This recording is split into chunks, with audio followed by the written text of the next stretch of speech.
Olá, seja muito bem-vindo ao canal Atualidade em Foco. Aqui analisamos obras consagradas de autores da educação e das ciências humanas. Nesse vídeo, vamos resumir o capítulo 12 do livro A Urbanização Brasileira de Milton Santos.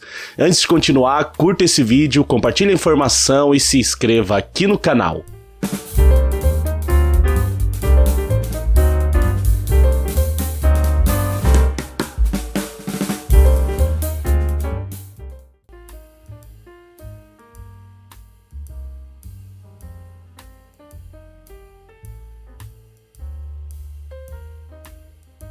No Brasil moderno, pós-1964, conjugam-se como a mão e a luva as exigências de inserção em nova ordem econômica mundial que se desenha e as necessidades internas de um Estado autoritário. A implantação do capitalismo moderno no Brasil e sua inserção no contexto da globalização se deram de forma concentrada. Na década de 1970, 85% das empresas estavam situadas na região sudeste, sob o controle de grandes firmas que eliminaram a concorrência e monopolizaram diversos setores. Com forte domínio sobre o território, as multinacionais respondiam por 22,6% da produção industrial, 17% dos empregos no setor e 35% de toda a receita fiscal ao longo da década de 1980, impondo novos padrões às cidades brasileiras. Para o autor, esse controle por parte das grandes empresas se deu porque, abre aspas, elas representam o capitalismo corporativo ou monopolista e se apoderaram das posições de liderança através de mecanismos financeiros, por associação com sócios locais, por corrupção, pressão ou outros meios ocupadas anteriormente pelas empresas nativas e por seus policy makers. Fecha aspas. Assim, as grandes corporações conseguiram unificar o mercado brasileiro, concentrando a economia, ampliando seu poder de mercado e integrando o território à mercê de seus interesses hegemônicos.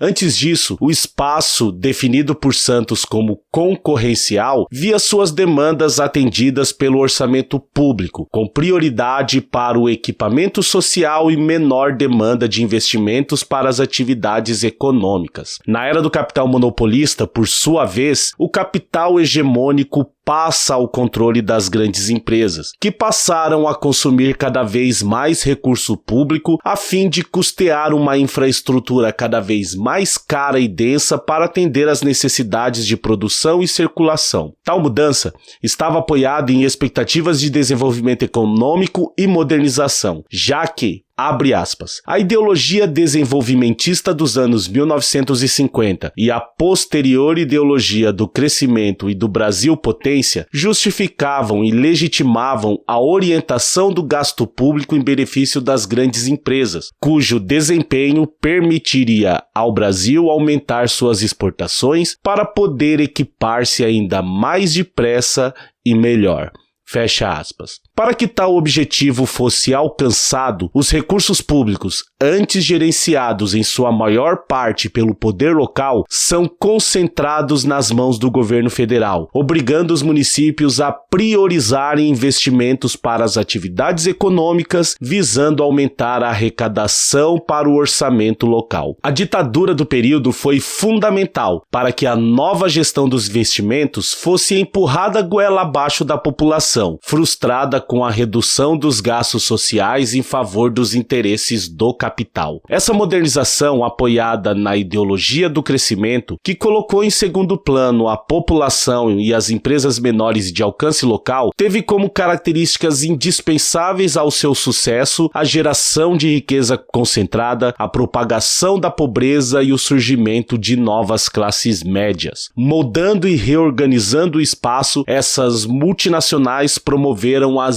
distorções em benefício dos próprios interesses, difundindo tecnologias de escala global, impondo transformações estruturais sobre o território, de forma que, abre aspas, em toda parte, no terceiro mundo, a modernização contemporânea inclui uma produção extrovertida, o triunfo do consumo dirigido e desculturalizante, a despolitização da política e o desmaio da cidadania com a instalação de regimes fortes, frequentemente militares, indispensáveis ao funcionamento da nova ordem produtiva, com imposição de enormes sacrifícios às populações envolvidas. Fecha aspas.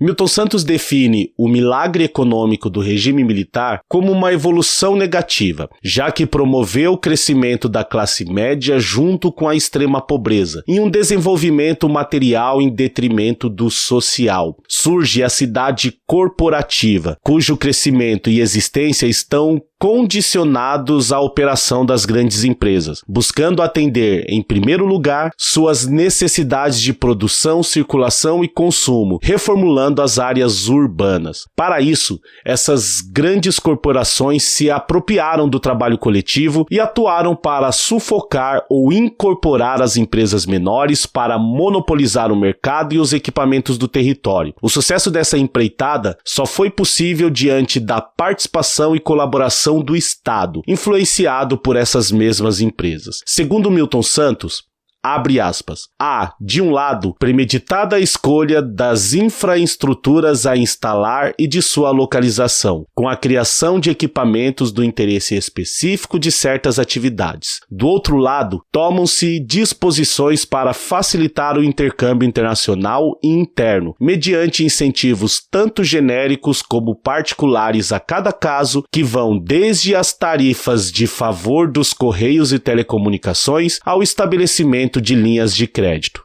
Fecha aspas. Dessa forma, a modernização do território brasileiro se deu a serviço do interesse global, sob financiamento do capital nacional e estrangeiro, entregando o país ao endividamento público e externo. Essa lógica sobre o desenvolvimento e a modernidade age junto ao sistema econômico para transformar o território, sendo imposta aos detentores do poder e efetivada pelo aparato estatal. Graças à atuação das corporações, organizadas em grupos fechados, praticando lobbies junto aos dirigentes e promovendo discursos e alianças. As cidades passaram a ser definidas pela modalidade das combinações entre as atividades hegemônicas, pelo desenvolvimento regional e pela sua participação na divisão territorial do trabalho. Em todas elas, foram impostas severas contradições que opõem diversas partes da cidade, prevalecendo os aspectos corporativos acima dos interesses da população. Assim, abre aspas, a produção recente de uma classe média mais preocupada com as práticas que com as finalidades, fenômeno precipuantemente urbano, é também um dos dados dessa mentalidade corporativa. As próprias classes inferiores são vítimas desse estado de espírito, em sua qualidade de vítima das exigências de um consumo ainda não satisfeito, senão marginalmente.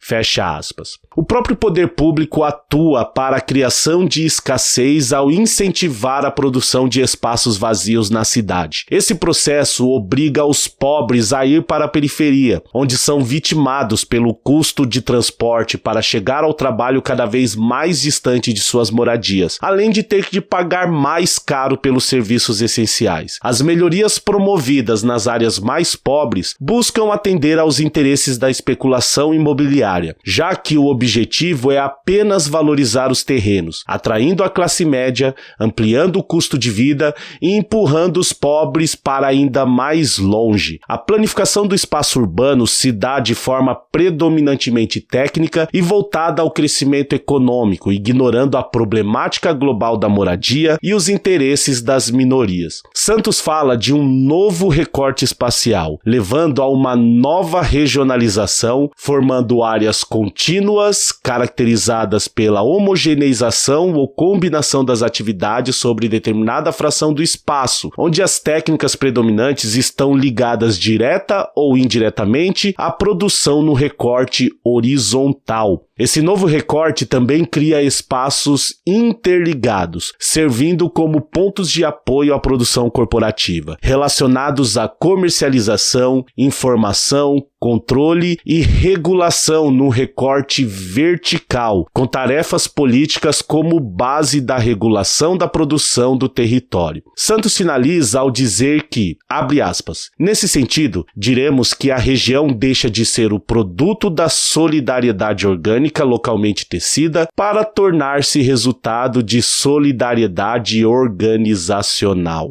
Fecha aspas. Muito bem.